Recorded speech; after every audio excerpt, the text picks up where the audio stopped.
2015. At the time, everyone assumed the duo was simply ready to move on to bigger opportunities, and that was true for one of them. Jordan Peele's Hollywood career skyrocketed, becoming one of the most respected filmmakers in the industry. Keegan-Michael Key, on the other hand, has been jobbing for commercials and insignificant roles in films, which was surprising. I don't know if I guess I didn't know much about Jordan Peele. It was really surprising at first, and I was like, oh, that's the Mad TV guy. Okay, horror, dope. Fans were shocked when Key and Peele abruptly announced that they would be ending their iconic sketch comedy show in 2015. At the time, everyone assumed the duo was simply ready to move on to bigger opportunities, and that was true for one of them. Jordan Peele's Hollywood career skyrocketed, becoming one of the most respected filmmakers in the industry. Which was surprising. Not that I didn't. Just you were surprised, like, oh, horror from the Mad TV man. The black-white guy. That was like their thing. Michael Key, on the other hand, has been jobbing for commercials and insignificant roles in films, which is shocking because Key was always considered the more popular of the two and expected to be more successful in the long run. But is that what you think? Did you find that y'all thought Key was the more popular of the two? To me, they was like the same dude. They was like, if it was a lump of clay, somebody was like Key, somebody was like Peele. They like same dude. Recently, a comedian who worked closely with Keegan revealed something that completely changed the way fans looked at Key and Peele's relationship. And now many are looking back at awkward interviews, strategic silence, and most importantly, how Keegan's wife may secretly be the reason why the... Oh, that's the wife? Oh man, she got that energy. She got that actually. She got something to prove. I mean... It's not even a... You could have done better, Peele. Which one is he? Keeg? Duo feels so distant today. However, there are a lot of baseless rumors and misinformation spreading, as well as important facts we need to dive into before you come to the conclusion of what happened to Key and Peele. Despite... What's my favorite word? Show only running for 3 years, the legacy and impact of Key and Peele cannot be minimized. Just take a look at the Comedy Central YouTube channel. 18 out of their 20 most viewed videos are all Key and Peele sketches, amassing over 1 billion views just on YouTube alone. Think about all the classic Comedy Central roasts, TV shows, and stand-up specials. None of them can even hold a candle to Key and Peele. But it could not have happened if the two didn't develop a deeply personal connection off screen. They were... Yo, that's diabolical for them to have this picture and talk about their deeply personal connection. Both raised as biracial children to a black father and a white mother, growing up with the unique identity of being mixed. Sometimes... And they was both mixed the right way. Nah, I'm kidding. That's what they be saying. They say you come out different depending on how your swirl go. You come out Puerto Rican or Filipino, depending on the swirl. They felt that they were never black enough. Sometimes they felt they were never white enough, and were forced to code switch to assimilate with whoever was in the room. This shared life experience would become central to their comedy and to their chemistry in life in general. After moving from Detroit to Chicago, Keegan-Michael Key crossed paths with Jordan Peele, making the rounds in the local improv comedy scene. He like young Obama mixed with Will Smith.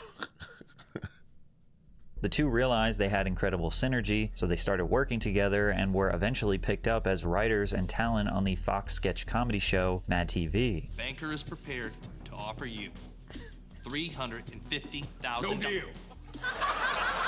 We going for the million, dog. We going for the million. We going for the million. Don't matter what you say, because we're going for the million. The few sketches that they did together on Mad TV displayed their incredible chemistry and indicated that they needed their own show. What do I always say? Stay on the inside. Oh. Jinx! No backsies, no penny taxis. What? You ain't supposed to talk. Jinx, double jinx, triple jinx, Googleplex. Damn! Hey, guys! Interruptions! Hands up, seas! Jinx, jinx, go away! Come again another day!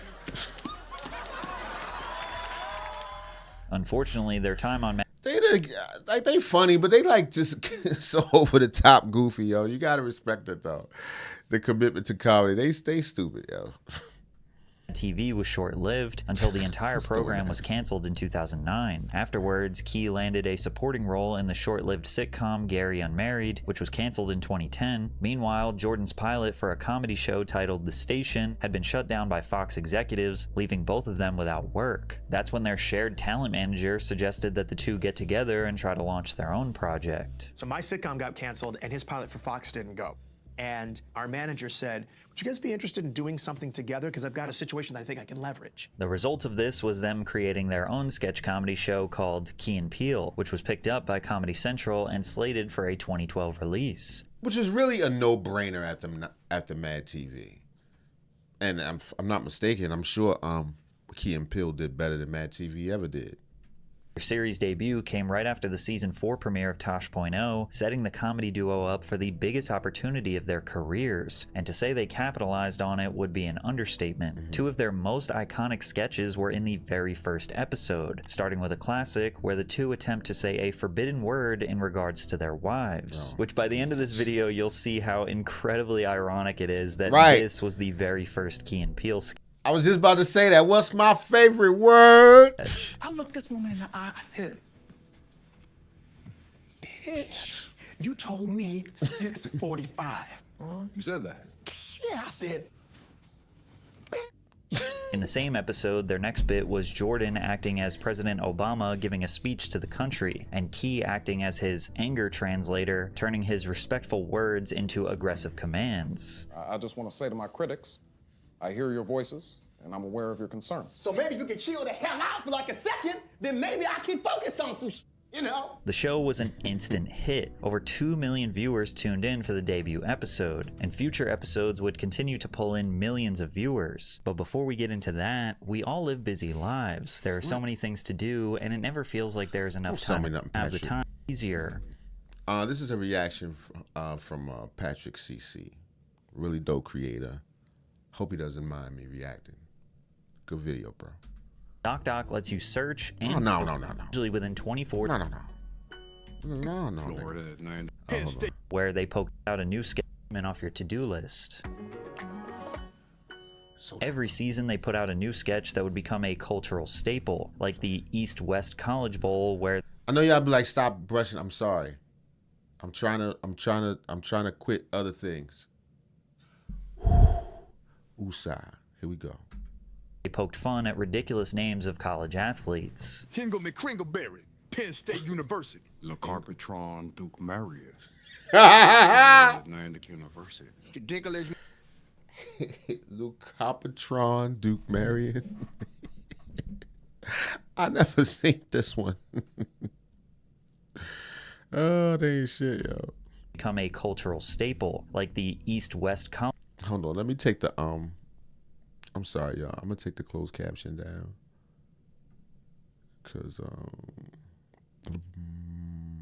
I feel like it's getting in the way. Is it taking away from the experience?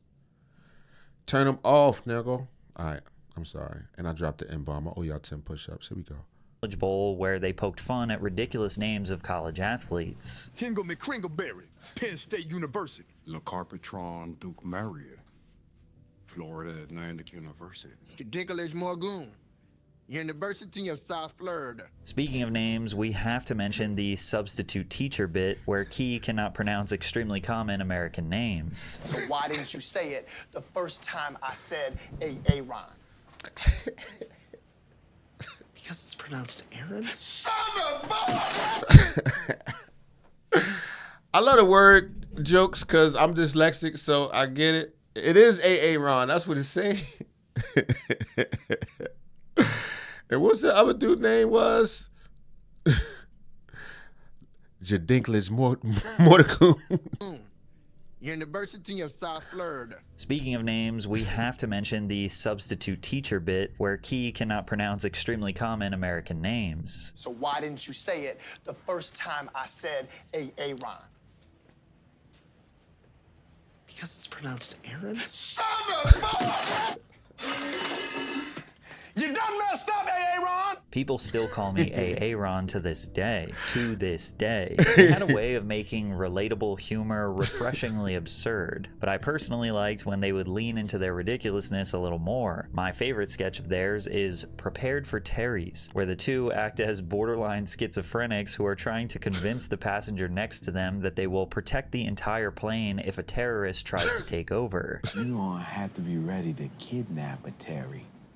You're gonna have to be ready to torture a Terry. I don't think that's necessary. Absolutely. You have to fireboard those mother jammers. And if this is somehow the first time you're ever hearing of Key and Peele, I think the biggest sign of their success and cultural significance is that the when they literal actually had president Obama of the United States invited Keegan-Michael Key to do a remake of their anger translator bit, but during a real speech. Because despite our differences, we count on the press to shed light on the most important issues of the day. And we can count on Fox News to terrify old white people with some nonsense. In 3 short years, Key and Peele managed to create a culturally iconic sketch comedy show filled with quotable moments reminiscent of early 2000s comedy films. And since YouTube and social media was on track to replace TV and movie theaters, Key and Peele proved that the future of comedy was in good hands. But then, shockingly, in 2015, Keegan-Michael Key announced that they were ending the show. This is our final season, and it's not because of Comedy Central, it's us. It was just time for us to explore other things, together and apart. I compare it to Gene Wilder and Richard Pryor. We might make a movie and then do our own thing for 3 years and then come back and do another movie. That's what people always say in the start of a breakup. I don't care if it's you and your baby mother or the damn Temptations. Oh, we just see things differently. We need to go our separate ways. It's more to it than that. Fans were initially disappointed, but in a way, the show lived on much longer than 3 years due to its success on YouTube. Over the years, fans would be scrolling YouTube and randomly see a Key and Peele sketch get recommended to them. It could be one they've seen a dozen times or one they didn't even recognize, but if they click, they can get a guaranteed laugh. Plus, in 2016, the duo released their action comedy film, Keanu, seemingly indicated that their future Hollywood careers would be them working side by side. The duo served as both the writers and leading actors for the film, which gave the movie a sense of familiarity for fans of the show. Now, the film was met with a lukewarm response from critics, and it only grossed $20 million in the box office. Considering the film's $15 million budget, plus the millions of dollars spent on advertising, the movie significantly underperformed. With that being said, the movie It was silly. It was a little too silly. Wasn't bad, it was just the first step in a new chapter for the Right, and it would have duo. been more stuff coming, I'm sure. But then Jordan Peele shocked the world with the announcement of his directorial debut psychological horror film, Get Out. The movie followed a young black man named Chris visiting the wealthy white family of his girlfriend, who didn't know that he was black. The family initially appeared to be progressive and accepting towards the boyfriend, but it was awkward. Like they were so eager to express their appreciation for black culture. The family's hired staff to help with their house duties are all black and behave strangely. All of their white friends are overly interested in Chris, seemingly obsessing over his black identity. The reason it seems so real is because that's how it is when it's just, if you're around white people and it's only one of you, you know, when you're by yourself, white people very friendly when you're alone. Oh, man. Come on. You bring a friend or date or something, they still pretty friendly. Hey, come on. Hey, now you jump out the truck with a group. Somehow a lot less hospitable. Let's say that people a lot. The party get quiet. It's like, what's happening? What we doing? But just one. So that's why the movie just felt so relatable right there. Like when they came in where everybody greeted them, it was like, oh, okay, that's how it is. It's like there's a certain quality of white person that wants to go out of their way to prove they're one of the good ones, whether it's true or not. Call it white guilt, call it whatever you want, but it definitely exists. Where there's a certain quality that's like, hey, I'm not racist. Come on in, by yourself. Empty your pockets at the door. Coming in and leaving. All right, I'm gonna shut up. Chris finds out that his girlfriend had been dating black people all of her life, but luring them to her family's estate where they would be hypnotized, psychologically manipulated, and then sold for a sinister procedure. The family would surgically remove the black person's brain and replace them with the consciousness of the aging white clients who wanted to continue living through the younger black bodies. The scariest part is that the victims themselves wouldn't fully die either. Their consciousness would remain trapped deep inside their own minds in what the film calls the sunken place, forced to helplessly watch someone else control their body forever. Jordan was one of the trailblazers in weaving social commentary in a genre film in the 2010s. The film was universally celebrated for its terrifying atmosphere, uncomfortably hilarious moments, and unapologetic social commentary. With a $5 million budget, the movie grossed $250 million at the box office and received countless awards from It's a goddamn home run. various institutions, including the Oscar for Best Original Screenplay. Overnight, Jordan Peele went from that funny guy from Comedy Central to a legitimately serious creative mind in the entertainment industry. What's interesting is that Keegan-Michael Key was primarily regarded as the heavy hitter of the duo. In 2015 and 2016, Key was nominated for Outstanding Supporting Actor in a comedy series at the Emmys. However, Peele was not nominated for the same role. Key also gained his relevancy from his appearance at the White House Correspondents' Dinner, something that Peele was also excluded from. Not to mention that Key received way more acting gigs in major TV shows and movies during Key and Peele's run. Most people believed Key would be the more successful of the two, and yet Jordan was now receiving worldwide praise without Key's involvement at all. Well, it comes down to what you do with your chance. They both had similar plugs. Key was more of a I don't want to say worker, like demeaning his contributions, like, you know, acting gigs and all that is different from writing and directing and putting together your own thing and seeking funding and all that other stuff. It puts you in a different room, the room of the power. that's not entirely true. Oh, Keegan-Michael Key is actually a major reason why Get Out got made in the first place. Were you reading this at all as he was writing? Were you involved in it all? Yeah. He said I wasn't involved in any of the writing, but he sent me the script, and I remember at one point in time I either wrote him. No, I was in the room, and I came into the office the next day and I put the script on his desk. I went, I said, this could be something. And then I went and talked to a good friend of mine, Sean McKittrick. I made a movie with Sean McKittrick from QC Entertainment, who made it, and I said, you guys should really read Jordan's script. And then now here we are. And like Sean came up to me at a party, and he hugged me.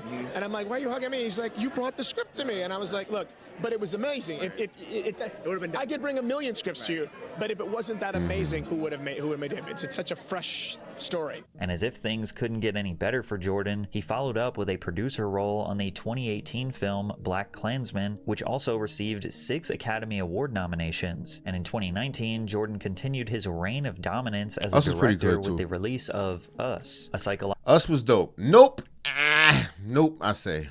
horror film following a family on vacation that gets terrorized by another family that looks exactly like them. Once again, critics and fans loved it. The film grossed over $250 million worldwide against a budget of only around $20 million, proving Get Out wasn't some lucky one-time success. In just a few years, Jordan Peele had fully transcended comedy and established himself as one of the most commercially successful and critically respected directors in Hollywood. And with every massive success, the gap between him and Keegan-Michael Key only seemed to grow wider. Key stayed consistently busy between 2016 and 2020, stacking dozens of television appearances, voice acting roles, commercials, guest spots, and supporting performances across sitcoms, animated shows, and streaming series. Shows like Modern Family, The Simpsons, Archer, Friends from College, and Green Eggs and Ham. Instead of evolving into a singular creative force with a clear artistic identity, Key slowly started feeling more like a talented utility player in Hollywood. He was everywhere, but never the main character. And after Jordan's third directorial release, Nope, in 2022, which was yet another resounding success loved by fans and critics, I ain't like that one. You could argue that Jordan Peele has completely eclipsed his role in Key and Peele, with his efforts as a horror writer and director becoming the focal point of his legacy. The same cannot be said for Key, as many still remember him primarily as the guy from Key and Peele. I think it's interesting that Key is is doing commercials that show up on Hulu, and Peele is one of the driving forces of cinema. I kinda hate comparing them because Key is also incredibly talented, but Peele is truly on another level. And while they may have grown apart in the public eye, very few question the legitimacy of their friendship behind the scenes. And that's because they did things like joining forces in a Netflix animated film called Wendell and Wild, where Jordan and Keegan serve as voice actors for two of the primary characters. And although the animation was captivating, many fans felt disappointed in the story. The duo also teamed up in Toy Story 4 to play side characters Ducky and Bunny. People had assumed that because they did these collaborations that everything was all good between them. But Key would speak on this directly during an interview in 2024. We don't see each other that often anymore, which is, to me, a tragedy. Key went on to explain in a separate interview that them living far apart from each other played a major factor in their estrangement. Whenever we have an opportunity to see each other, we do. Whenever we have an opportunity, I certainly enjoy spending time with him. So when my travels take me to Los Angeles, he's usually one of the first calls that I make. I land and I go, "Hey buddy, we're in town." And often we get to have dinner. Our relationship is like a good friend's relationship, where you pick up where you left off, or the little things that you shared in the past, you just go right back into it again. I look forward to seeing him in 2025.